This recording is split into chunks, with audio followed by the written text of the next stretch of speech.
A very difficult time. And before we get into tonight, we're lucky enough that Conor's health is good enough that they're going to be able to join us here a little bit later on tonight. Jerry, Denise, and Aaron kind of had a tough year. And what I wanted to do is just come up and take a few moments. A lot of us know that they've had a tough year, and we know that Conor was stricken with cancer. He's been undergoing some serious treatment. I want to share a little bit with you what it's all about, so that we know about it and we can take it away with us. We're not going to lose focus on what tonight is. Tonight is a celebration. But for those of us who just want to understand what the latest is and what Conor went through and what to look forward to in the future to, I want to share some things. First of all, rhabdomyosarcoma is the name of the cancer that Conor has or was diagnosed with. And I'll give you the definition as it's written.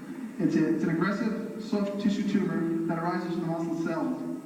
It's most common tumor in children, most common soft tissue tumor in children. The disease can occur throughout the childhood and has been reported at birth. It is the 5th most common form of pediatric cancer, accounting for 5 to 8% of childhood cancer cases.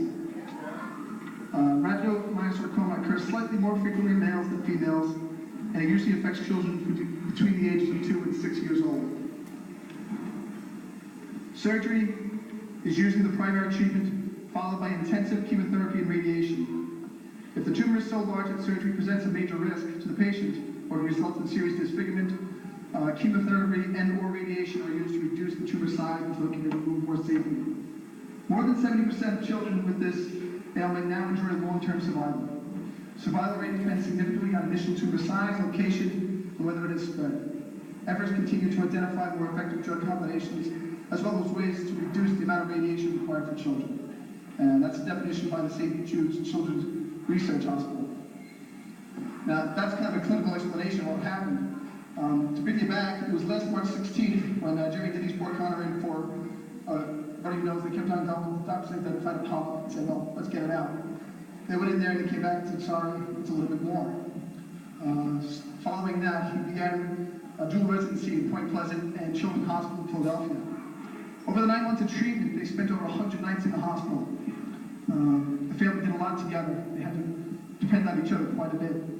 The chemotherapy was intensive, weekly doses. Every 3rd week was a very intensive dose that required a hospital stay. It was often followed 10 days after what Jerry Denise nicknamed a crash weekend, because the body got so beaten up by the treatment that they would have to go back to the hospital. In all over the 9 months, there was 18 emergency room visits. Mid-summertime radiation took place.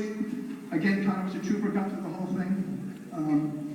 And we got through December, and the treatments are finished. The chemotherapy is done, the radiation is done. And as we stand here today, I said before, this is a celebration, it really is. Jerry, Denise, and Conor and Aaron have been amazing. Unfortunately, because of the immune condition that Conor has faced, they haven't been able to go out and get a lot of support and see a lot of people that really love and support them and do anything for them. They've had to depend on each other. Having 2 vibrant young kids and keeping the focus on what they need to do is a tough thing to do. You throw in nightly shots in the legs for platelets, those runs to the hospital, it's very difficult. But Jerry and Denise have been amazing. In fact, preparing the kids for tonight, they said, listen, we're going to go, it's going to be a party. And it's for Conor, because he's getting better. And Aaron, who's been a troop for this whole 9 months, says, you know what, they can also celebrate my sore throat's going away. But I mean, that's a small indication of what a great job Jerry and Denise have done. They focused on the kids, on both of them. They focused on each other, they were there for each other. Now they're coming tonight, it was a tough decision to make. To walk in here, to all of you, but they decided, you know what, after 9 months, feeling this by ourselves, to know that this room of people were here celebrating, and there for them, there's no place they'd rather be. So coming around 7:30, I think you're all going to be extremely pleased to see how well Conor's doing. He's a tough kid, he's got a lot of energy. The doctors called him up after they took the second tube out of his chest and said, Jerry, I need to talk to you. Conor's probably feeling some pain, how is he? And Jerry says, well, he just walked by me throwing balls up in the air. And the doctor said, well, those kids are tough, and Conor's especially tough.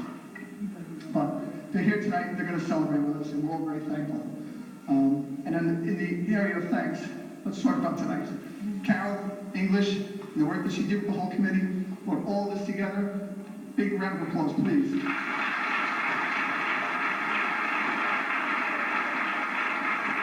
Now, I know she's gonna smack me for that. That's okay, she did a lot of hard work on this. And the generosity, look at the flyers that we're handing out. The generosity, for all those of us that have worked in this committee, it's been the most humbling experience.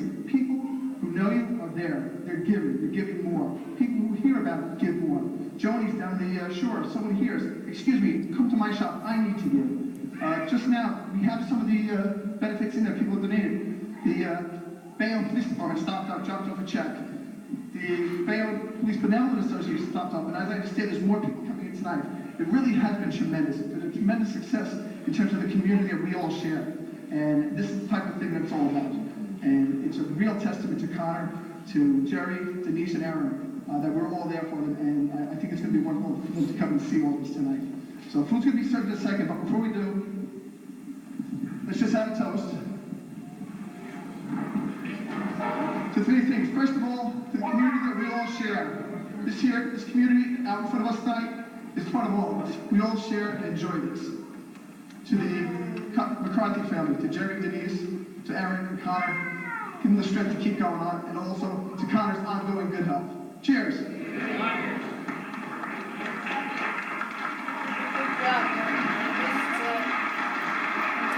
I'm filming.